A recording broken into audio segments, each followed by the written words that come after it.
Hi,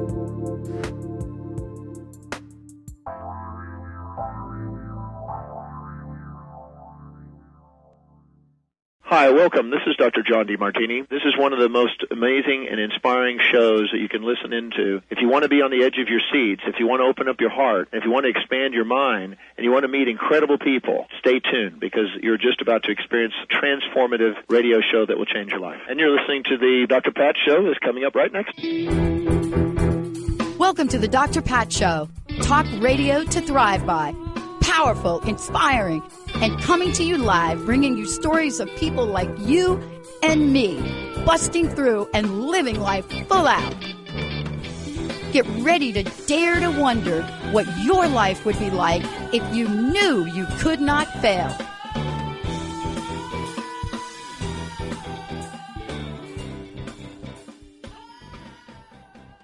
Welcome, everyone. And I'm a different face than what you're typically expecting. My name is Sabrina Wright, and I'm your guest host today. And I would like to thank Dr. Pat for this opportunity to share with you one of my most, I guess you could say it's the conversation I have with most people. I want to introduce myself if you're not familiar with me. I'm a holistic health and wellness advocate. I'm a consultant and a counselor. I'm an encourager and an educator and a therapist, all in the wellness field. I've been practicing for 17 years and work with a lot of integrative medical professionals. And what I have found is that the best way to approach health, healing, happiness, life is to approach whole person care. So that means body, mind, and spirit. When I'm working with clients, I've found that in every single case, no matter how they find me or what brings them to me, that physical health and well-being is the most important factor to address. And everyone is unique in their experience and their challenge and their struggle with health. So there's really no single strategy that works. It's not a cookie cutter type of answer. So what we do is we work together to make shifts, lifestyle changes and choices, and shift even the mind and the beliefs and the thoughts that you have. And we work at changing those factors and components of your health so that you can live a healthy, happy, vibrant, and vital life. So today we're talking about long-term implications of self-care, whether you practice self-care or you don't practice self-care. And what does it truly mean to have self-care? And you're probably asking, well, how do I even know what it looks like in my life? Again, it's different for every single individual. And today, this topic is near and close to my heart. And I'm going to be asking for some input and insight from not only my producer, Jacob, but also from my Benny, how do I introduce you? You could address me as however you wish. I mean, if you want to just do the solo name like Prince, Cher, I can go by just Benny if you want. I'm okay with that. Make it simple for everybody. All right. So we're going to be talking. We're going to open the phone lines too, because this is really an important conversation to have. So first and foremost, thank you, Dr. Pat and Transformation Talk Radio and KKNW for the opportunity to have this conversation with you all, to show up and create thought and hopefully perspective shifts, small perspective shifts, so that we can work individually and collectively and together in happiness, health, vitality through self-care. So the phone lines are open, 1-800-930-2819. Please Call in with your questions, your comments, share some challenges, share your wins. What are some things that you're doing that have been a shift, especially during this last year, that have improved your life? So to start out the hour here, Jacob and Benny, you're men. And typically our society or even our health environment markets toward women. And self-care is a universal community type of experience, and it needs to be individualized as well. Mm-hmm. Do you have self-care? Do you even know what your self-care is? I know for me, self-care, I can start things off. This is Benny. And, I do a lot of giving back for others already. And I still continue to do that on a daily basis. And I think I've been obviously doing that for the last 20 years on the air and radio here. If I don't, it kind of frustrates me. It really is. So honestly, my self-care is still giving back. And it's a struggle actually for me to accept rather than give. So I try to frame that around as much as possible, even though it's kind of like what I do anyways. But it is a challenge I will speak to for myself, for men in general, as and we're not as open to the fact, but that would be a start for sure. Absolutely. What do you find replenishes and refreshes your spirit? Oh boy. Let's see here. A lot of of course what I do, it's a lot of, sometimes it can be like a hurry up, and then there's just like the lull. Usually after the lull, I really want to kind of separate myself and kind of just tinker on things. I'm a big tinkerer. I have built cars in the past, and I still continue to tinker with that kind of stuff. That brings my self-care mind down to a grounded level, and for just to slow down a little bit. Mm-hmm. It calms me. I have a lot of patience with it. Raising my two boys, I mean, if I couldn't get any more calmer than that, or at least attempt to, it stretches my patience a little. But I enjoy it there as well. So absolutely, and there you've got exercise and movement and creativity and fun. Right. And that's wonderful. Yeah, which you've heard Dr. Pat talk about her knees, and I'm in her too. Our knees are getting old, so we're trying to protect them as long as we can. Exactly. Absolutely. So, hey, Jacob, how about you? Yeah, it's funny, Benny mentions kind of the giving back thing, and I relate to that too. And it's hard for me to say no, though. I kind of come at it from a different approach, and I really do enjoy helping people and giving back. And also, I don't really know when to stop sometimes. And so one of my self-care practices is actually being able to say no and not feel bad about it. I think, not in like a disrespectful or mean way to whoever's asking for something, but just to, hey, for me right now, I'm not able to do that. I would love to help another time, but right now I have to say no, and that kind of gives me a little bit more rest, so that when I am available to help, I'm not doing it from a place where I'm already exhausted or kind of beaten down. Right, exactly. Boundaries are really, really important. Yeah, absolutely. And wow. You mentioned replenishment, and I had this practice in college where I had this thing called a replenishment cycle, and it's not something that I'm doing well right now, especially with the last year and the pandemic and all that. But it was things that I would set for myself, like once a week I will do this, once a month I have to do this. Every day I'll spend 10 minutes doing this thing, and right now that doesn't exist for me, but it's things that I do that give me rest. That's great. And rest is different than sleeping, isn't it? Yes. Unfortunately, sometimes. Well, no, but the thing is, you should be, ideally, life should be possible to have both, not sacrificing one for the other.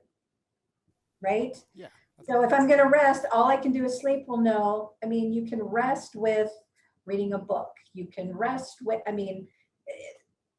with cooking. You can rest with taking a walk in nature. There are all different components and descriptions of what rest would look like, not just sleeping. Exactly. Yeah. And that's something I also had to learn was, I can't choose a nap as part of this replenishment cycle. It does have to do things that, bring me energy and make me feel rested, even if physically I'm maybe have a little more tired afterwards. Right. Sure, And sure. Jacob, you mentioned too, as far as like, it's difficult to say no. That's self-care in itself as well, to try to say no more often. That's better for yourself because you can only please so many. I've learned that, and definitely in the last at least 10 years of trying to say it a little bit more often. And I'm like, I can't please everyone. It's almost nearly impossible. Your plate only can hold so much. Exactly. But you're younger than I am, so he can do it. Oh, man. Well, what's interesting is that you bring up the H piece, and if you think back, or if you've done any reflection back over, let's say, the past couple of centuries, self-care's all of a sudden seems like it's the topic of conversation. And our unplug of last year created that. However, back in, what was it, the 1900s, 19th century was when self-care first started. And that was, and this might be a little controversial and might create some interesting discussion, but it was when the role of the woman in the family changed. Mm-hmm. And if you think about longevity and you think about legacy, where we are as individuals today, with everything going on, not only personally, but politically, societally, economically, it's been a process that we've been along. And so this is the result of how we have been living. The activities and the decisions of what has happened in the past. And when it comes to self-care, I think that right now it's such a topic of conversation and importance, is that for individuals, we've become so disconnected from our physical selves. And we've been on this hamster wheel, in my opinion, this hamster wheel of striving, and our focus has been outside of ourselves, more on appearance, activity. I think in the big business world, it's about grinding and hustling and this and that and whatever. And what's happened is there's become an imbalance in our lives. And that imbalance last year hit us physically through the virus. If you take a look back over the last 10, 20 years, or what I've personally experienced over the last 20 years, just to talk about one system, our food system has changed significantly. And we've become more drive-through, more fast food, more instant gratification, and eating what we've called food, created as food, and yet it hasn't been food which nourishes and supports our systems. Right. And that's just one aspect of it. I mean, at the core of self-care, it really is a set of rituals, regimes, simple daily practices that help us as individuals recharge. It helps us to repair, and it helps us to regroup. And to Jacob's experiences and what he shared, daily, weekly, monthly, yearly, replenish ourselves so that we're back at a state of balance, so that we're so much more, so we can give more, so we can serve more, so we can show up better.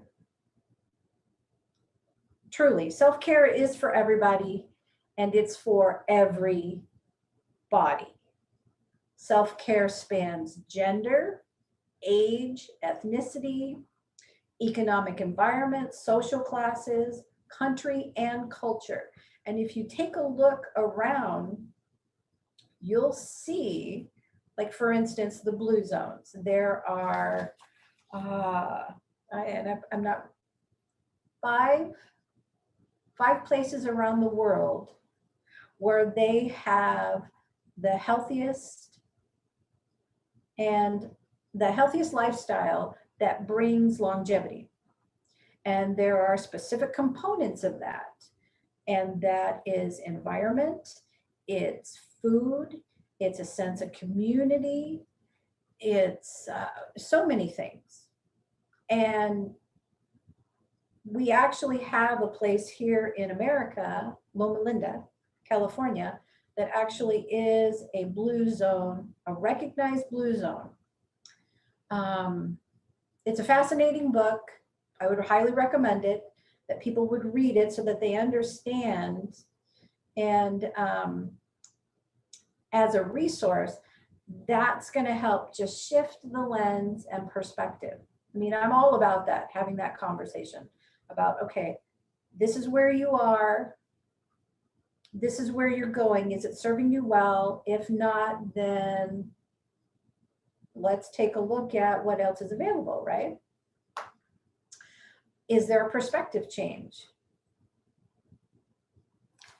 That's pretty impressive, actually, because while you were talking about that, I had no clue there was such a thing called blue zones, and I looked it up, and there it is. There are quite a few spots, and there is one in California, and there's Iowa, Minnesota. There's a bunch of different places, and of course, worldwide. So that's pretty sweet. Yeah, it really is. And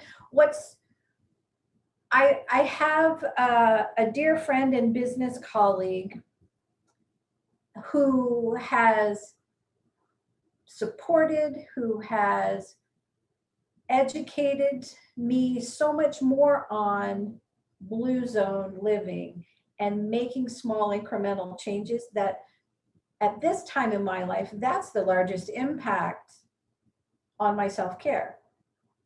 And it's taking a look at the food component for me personally.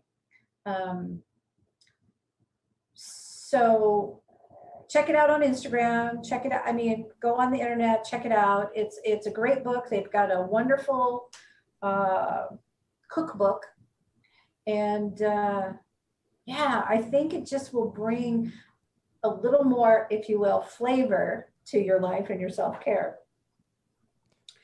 So if we really take a look at self-care and give yourself permission, what you're doing is you're allocating time to focus on yourself. Typically, self-care is marketed exclusively or significantly more to women. And it's all over social media with lots of pictures of wine and girls' nights out or girls' gathering, meditation, there's massage, there's beautiful exotic vacation pictures, and then there's body products.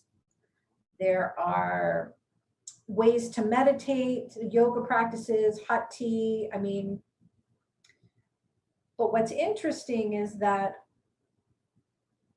to be able to embrace self-care and understand what self-care is and what works for you, it really comes down to a personal inventory and reconnecting to yourself, not only physically, but emotionally, mentally, and even spiritually. And when any of those aspects are out of alignment, it creates an imbalance in your entire life.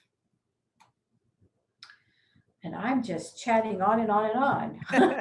Well, I'm agreeing with you, and you couldn't. I mean, it makes a lot of sense. There's, obviously the physical side of self-care. Socially, there's a side to self-care, mental, spiritual, and of course emotional. They all affect and impact people in different ways. Especially what we're doing, dealing with the COVID situation. It's taken back. A lot of my hosts, they are no longer coming to the studio, and that is a big social self-care issue. So Yeah. they're doing things now like you online, which we're still trying to bring that in as a social atmosphere. It's just missing something slightly, which we are trying to adjust. Sure. My boys, they miss being with their friends at school, because they for a while had to really cut back, and there was no, they couldn't go, and now they're starting to go just a couple hours a week, and it's just a little bit of immersion back into that. But they still have to just come straight back home. They can't really hang out as much until we get a little further down the line with the protection. So, a lot of things are involved, and in the emotional aspect too, because they get really bummed, and me too, because you can only play with them so much. Yeah. Right. And I mean, I can play with Legos all day long. Don't get me wrong. But well, and to bring up your point, Sabrina, about how has been marketed towards women in a different way than it has towards men. I think there's a big stigma around men taking care of themselves, like you mentioned a couple times in this show, and I'd like to think that as the years have passed, that it's becoming more commonly discussed, and maybe a little bit less taboo or weird, I guess, for men to practice these things that are typically done by women. If you were going to say typically, I think I'm lucky that I was raised in an area where it wasn't as much of a there wasn't as much of a stigma around it. So things like my fiance doesn't think it's weird if I do a face mask with her, for example, and it's one of those like typical things that you're like, oh, that's you didn't invite me. yeah, I'm sorry, Benny. I mean, one day I will, but Yes, it's awesome. it's one of those like products where you're like, if you're a guy and you buy one at the store, there's like, oh, maybe you're gonna get a weird look or something, or like people will assume that you're buying that for a female, So I'm I know really, it can be frustrating. Yeah. yeah. And Jacob has nice skin, so There you go. Really I see my jealous. face in pictures. yeah, the Benny. person's really the person next to us is really jealous. Yeah, we really do have nice skin. Well, maybe. Well, thanks. But that is part of self-care. Typically, golf and lifting heavy weights Yeah. has been solely the way men have taken care of themselves. Well, they have emotions, they have conflicting and heavy thoughts because they have added responsibilities of being family providers and running businesses, just like women do. It's just that gender-wise, there should be, in my opinion, more of an equality to it. Granted, it looks different. Yeah, I think it's damaging in both ways too. The pressure on women to act a certain way, in in a heterosexual relationship, for example, or to take on the motherly role. It's like that being the expectation. And then for the men to be the provider or be macho or all these things, I think it's damaging to both sides. And when you find kind of a common ground in the middle, or start to like dip into the other typical roles, if you will, I think it creates a lot of freedom for self-expression and joy and rest and self-care, as we're talking about today. Yeah, exactly. And it's like you get to a place where in your relationships, because you're more connected with yourself and what feeds you, nourishes you, gives you rest, builds you up, it's the same no matter what gender. And it's important to connect to that essence of who you are and celebrate the gifts, the talents, and what you bring to the table. It could really, it frustrates me as a woman that there are such adamant and angry individuals that are seeking to be seen and heard and valued.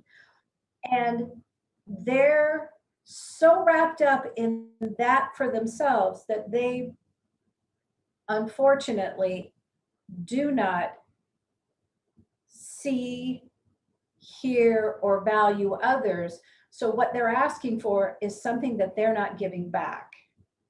So I think that right now we're in an environment where we can be very influential to our future and the future of our families, our countries, our world, if we really can connect back to ourselves and figure out for ourselves who we are and heal ourselves and do our own personal work. And that is why this is such an ongoing, important conversation to have. I learned self-care from my mom, and what I remember about her self-care was it was cocktail hour every night with my dad for 1 hour. Don't interrupt us. It was bubble baths. It was pedicures. It was going to the beauty parlor. It was shopping. All of those activities. And I didn't have modeled for me what my dad did for self-care. And my dad traveled a lot growing up. So as a kid, I was more about out and playing, socializing. I did sports. I kind of isolated myself from my brothers and my sisters, and I needed downtime. So I was a reader. I became a writer, listened to music, and then the culture shifted. And at this point, I need to break. I need to break right here during the show. So I want to ask you a question. I'll share the next part in a couple minutes, but I wanted to thank you for listening and tuning in, and we're going to go for a break. And when we come back, we're going to talk about how do you pursue and how do you even get started on self-care? You're listening to the Dr. Pat Show, and I'm your guest host today, Sabrina Wright. So we'll catch you in a couple of minutes.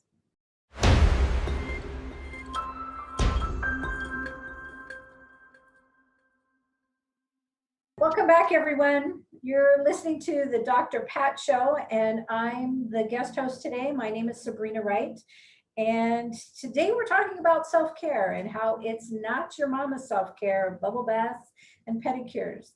We've got a lively conversation going, and I want you to be able to participate as well. So I encourage you to call in to 1-800-930-2819. Let's hear what you've got to say. Share what you're doing for self-care. Let's talk.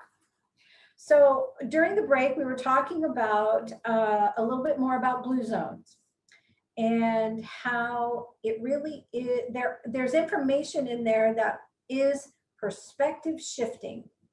And so how do you know what self-care is for you? How do you even get started, right? We all go through that. Well, earlier in the show, I mentioned that back in the 19th century, there was an interest in health reform that came as a direct response to the social uncertainties of the time. And this was when the women's work role changed in the family. With changing women's roles, feminism created a greater general interest in health matters. And one suggestion was that it was socially logical to respond to common everyday problems by changing the way that they interacted and took care of themselves. I mean, if you look back, or if you fast forward, but kind of look back in the history, you'll find that the actual term of self-care was being coined back in the 1950s, and that it was used to describe how patients who were institutionalized could cultivate a sense of self-worth. And they did this through acts of care and preservation trying to understand post-traumatic stress. This later then spread into a medical community focus, and then to a larger community focus, cities, states, things like this. What I found that was really interesting, and this will probably need to be a conversation for another time, was that the Black Panthers back in the 50s and 60s were organizers. They were community and political leaders that were focusing on fighting racial injustice. And this was what I found fascinating. They practiced community care. So for example, what happened during that time was that they distributed food to those who were in need in their communities. They created health clinics. They built programs to educate and share information with others in their community. And the party as a whole put care into action in very real ways into the communities. I was excited about that because it really does start with yourself, and then it flows out to your families, out to your friends, and it's an incremental growth setup so that it comes out to the communities, into the world, and into where we live and operate right now.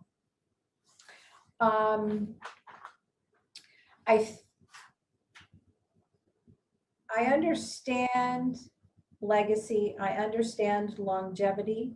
However, it wasn't something that was modeled or even discussed in my young life or even young adult life. It was about the here, the now, the me, this is what I want to do, without any thought as to the future. And I think that right now, in our current social situation, we're having to think about those things. We have many women who are out of work, and now their roles have changed again. Another big cultural shift is occurring. Their roles are changing in the family. There was a lot of homeschooling that was happening last year. Kids now are starting to go back to school, but now it's about how do we create our lives moving forward. So if we take a look at self-care and the role of women in the family of self-care, they've had to make shifts and adjust again as to what's best for the family and the complete operation of the family unit. While as individuals, or I want to say single people or people who live alone, they've had to adjust as well. And so the focus then, what's going to feed me? What am I missing? What do I need? We're dealing with a lot of anxiety and depression. We're dealing with social disconnection. How do we come together? How do we get that sense of community back?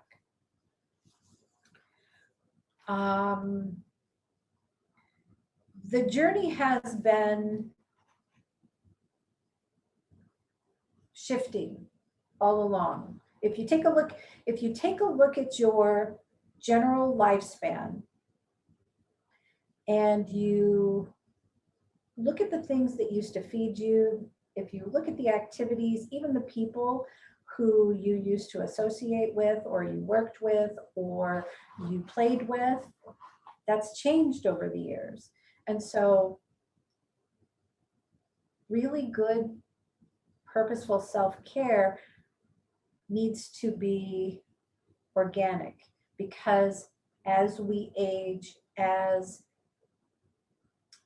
our choices change and our circumstances change, we need to be fluid in that. Benny, you keep saying at your age. Whoa! I only said it once. I mean, yeah, that's fine. Okay, so you're worried I can take it. Shots are fired. Shots are fired. I get it. No. So you're worried about your knees, and you've got two young men who are keeping you busy, right? I do. I have twin boys. They're 10. Oh gosh, tons of energy. They do. And, they're more indoors now. And that's the last year and a half have been the struggles. And I try to get them outside and they're like, no, we don't really want to, which is a struggle at times. And it's a mental game, but only for them, it makes them like their emotional spirits raise, their vibrations a little bit more as well. And for me too, even for it's just a couple of minutes, just kind of break it up a little bit. So, but yes, I have thought lately in the last, for sure, couple of years, I mean, they are getting more active and I've been careful on other things that I've been doing. I haven't been, staying out playing ball with my guys and my friends and stuff like that too, because I want to stay healthy for them. Eating a little bit better too. I know that makes a big deal. That's self-care that I've been aware of more in the last few years also. Sure, absolutely. Oh, and stretching. You got to stretch. Don't forget to stretch. Always. Motion is lotion for the body. And right. If you don't move it, definitely you're going to lose it. Mm-hmm.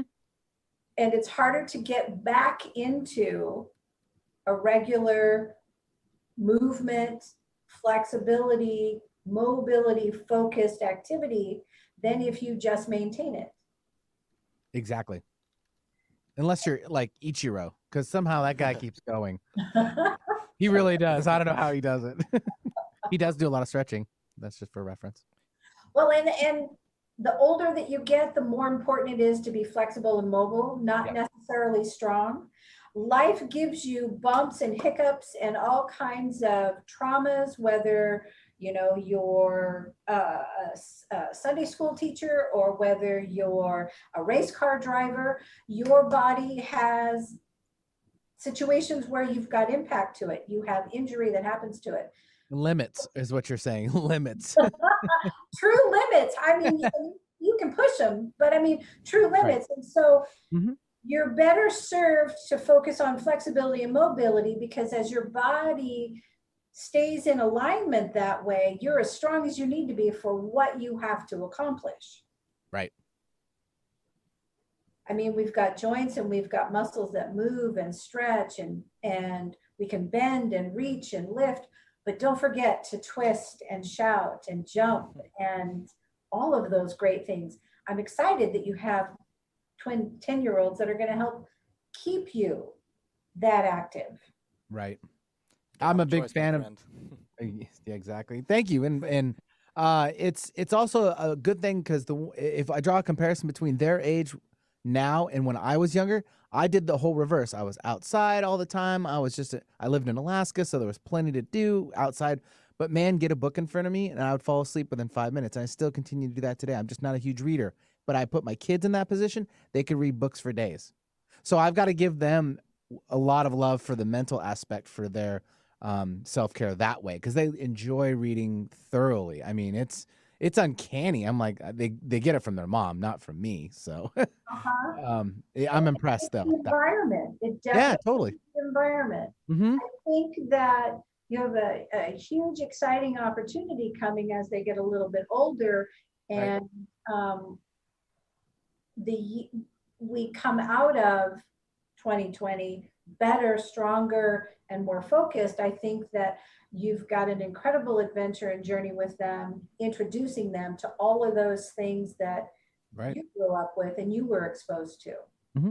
Yep, still do that. We try to sneak out. Again, it's limitations right now for the general public and so forth. So those are the tough times for us parents, especially newer parents, even younger than me or older with younger kids, I should say. That need to get them out. I mean, that's the struggle that they're facing. And same with me. It's like, I want to go out, but there's limitations on what we need to do. So we have to be very creative and push our brain a little further to find those options. Yeah. How about you, Jacob? How has your self-care changed from 5-10 years ago to now? Yeah. So 5 years ago, I was still living in my college town, which is Eastern Washington, and that matters because the pace of life out there is a lot slower than it is over here on the west side, Uh-huh. So a lot of the self-care practices I had out there were, slower, more, almost like I would say peaceful, I guess. So some of them were, I'd go on a hike every 2 weeks or so. I would be sure to read frequently. Mhm. And over here, I've found that I have a lot less time to read, and I know that that's not actually true. I have the same amount of time, but it's the way I prioritize things. Um, That's a really important part. yeah, True. and so I think my self-care out here is maybe a bit more social, and it has to do with uh, the amount of time I'm spending around other people. And my family lives over here, so I can easily prioritize time with them, working on projects at their house, or going on drives through the city, things that I couldn't do out in Pullman, and so I think like the geographics of it have really shifted and shaped the way that I practice self-care now, but also just the people that are around me, I think, really affect that for me. Sure, absolutely. That's that's so true. And I mean, that's how in different stages of life and different situations, as you live and grow and do and be, you need that fluidity. It's and yet there is an importance and a discipline that a self-care focus has on an individual. I know a couple of people who have non-negotiable time. This time is dedicated every single day for this, this, and this. And if I am not able to do that, it affects the whole rest of my day and it's not worth it. And so that would be that first cup of coffee in the morning. I don't know about anybody else, but if I can walk in the yard and it's a kind of a crisp morning. Ooh, we have a caller. Ooh. I didn't want to interrupt you though. You want to continue? Ooh, no, that's okay. I'm just so excited. All right, well, let's bring on our caller. It's Lisa. She's joining us from Southern California. Hi, Lisa. Welcome to the show. Hello. Good afternoon, or almost afternoon to all three of you. Thanks. I have to say, I'm a huge fan of this show, and I have listened to different people on Transformation Talk Radio. But having the three of you, the dynamic and the interaction of the three of you has been really powerful and really inspiring. And my question to you all three is... That was very sweet of you. Very sweet of you. I'll accept it for everybody. Just kidding. My suggestion is I think it'd be fabulous if you all would offer, and not necessarily together, but offer a webinar or some sort of gathering where you could continue this conversation with people, because there's a lot of people that don't realize how vital self-care is. So especially, I mean, I'm so impressed, Jacob and Benny, that you guys do things and practice self-care, because like Sabrina has said throughout this last almost hour, it's more women focused usually than men. And it is absolutely a universal human being, almost like an animal. Animals are better at self-care than humans are, right? Mm. And male, female animals, right? Mm-hmm. So I don't really have a question. I just am encouraging you all to maybe think about taking the next step and offering your services, because I think it'd be really, really empowering to people. Oh, thank you. Totally appreciate that, Lisa. Yeah. Thanks so much. We'll have to talk about that, guys. It's a possibility, or you just continue listening to the Transformation Talk Radio Network. There's plenty there, as well as KKNW, for all your, actions to be helped out with. And so, absolutely, yeah, absolutely. And again, thank you, Dr. Pat, for the opportunity to be here today to have this conversation. Truly, truly blessed and such a gift. This month, May, is Mental Health Awareness Month. So last month was stress awareness. This month is mental health awareness. And so I would encourage everybody to really take that self-inventory and take a look at just what is working for you, what isn't working for you, what feeds your body nutritionally, but also what feeds your spirit.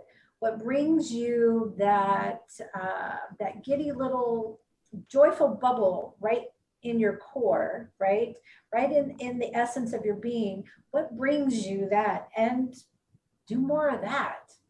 Self-care as a basic routine, there are some things that I recommend, and this helps with mental health because what you're doing is you're investing in yourself.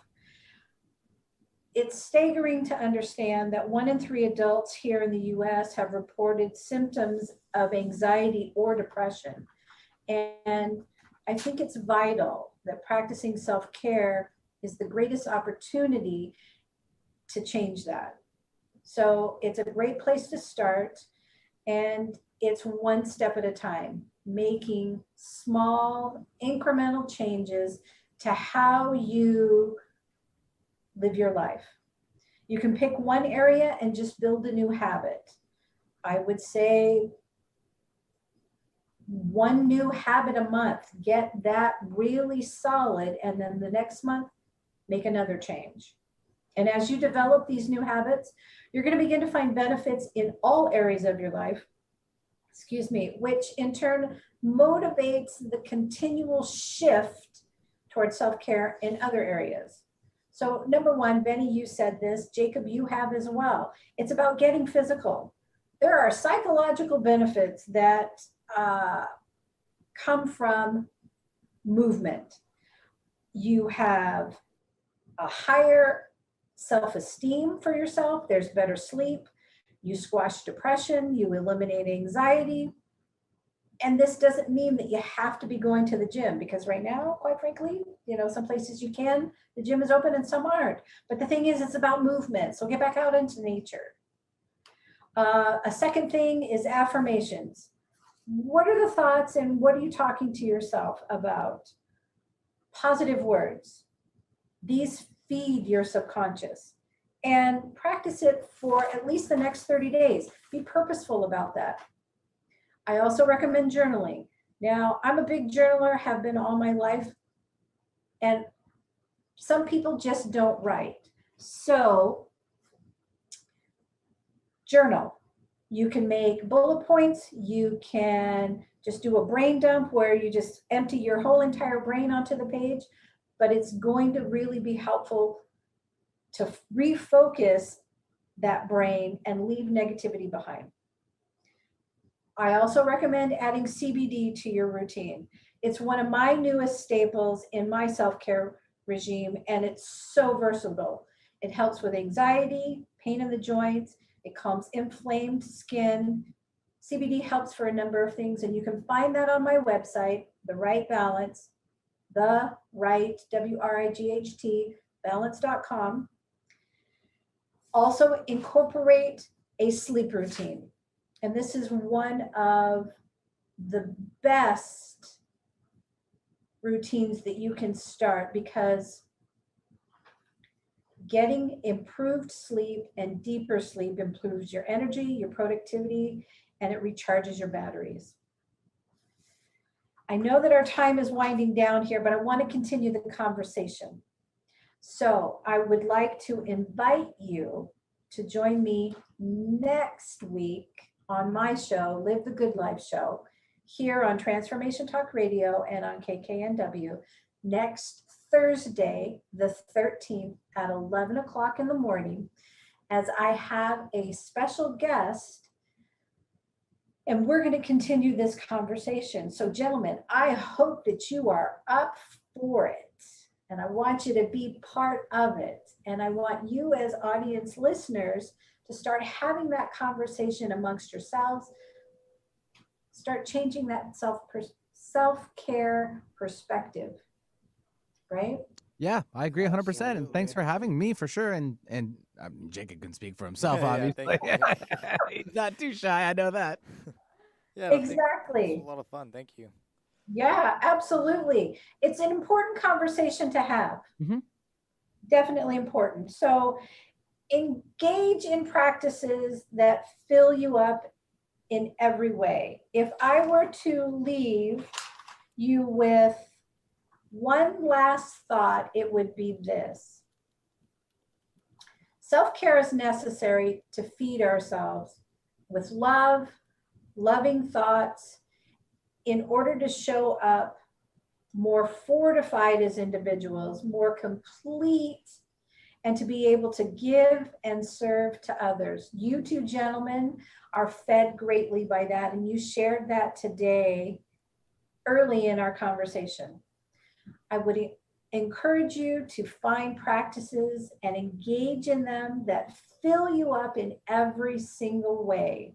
And that would be food that nourishes and is enjoyable. That would be movement every day. That would be socializing, whether it's with your family, your friends, and in your community. Practice 5 minutes of stillness and develop a sleep routine. And the reason why you need to do all of this is because you are worth the investment, and you are carriers of great gifts to yourselves, your families, our communities, and to the world at large. So on behalf of Transformation Talk Radio and the Dr. Pat Show, I'm Sabrina Wright, and I want to thank you for joining me here today. Check out next week's podcast, next week's conversation on Live the Good Life Show. If you'd like to get in touch with me, go to my website, WRIGHT balance.com. Until next time, be well and invest in yourself, because you're worth it. Thanks. Thank you, gentlemen.